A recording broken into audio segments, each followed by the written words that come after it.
Arkadaşlar Şəkidən gəlib inşallah. Rauf kardeşimizdir. Verdiğimiz aparat. Ha? Rauf kardeşimizdir. Hoş gəlibsən, sabah gəlibsən. Bu aparatı Rauf kardeşe vermiştik. 4 kW, 3 laboratuvar, 4 tekerli saklı. 38 bıçaklı aparattı. Kardeşin tokunda problem olmuştu. Tokunda problem olmuştu. Toku zayıf idi, işləmədi. Getdi burada yoxladıq. Dedi kardeş işləmir motor. Dedim belki motoru yandırıb. Bak qoşuram toka. Toka bax, 0 fazadır. Yanım Şəkiyə vermişdi, işlədə bilməmişdi. Bax o deyirik.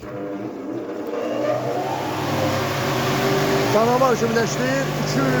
226, 220 topu var.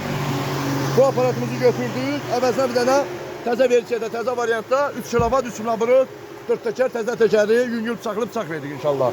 4 kW götürdük. Əvəzinə bir dənə 3 kW verdik. Yəni aslında 4 kW güclüdür. Prosta toku yoxdur. Bu da ki tanıyırsınız bizim Bəhruz qardaşımızdır. Sancıyarımızdır, gözümüzdür.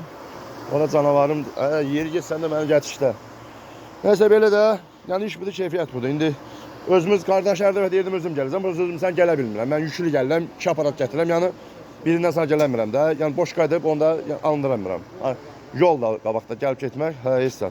İnşallah götürdük öz aparatımızı, yenə 4 kW, əvəzinə 3 kW verdik. Allah xeyir versin. Onu da yoxladıq, bunu da yoxladıq. İkisi də canavar kimi işdir. Xeyir olsun.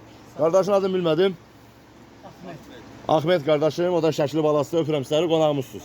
İnşallah bir dənə ataq, bir dənə çayımız üçün gözümüz seyirci var. Sağ olun, Allah xeyir versin.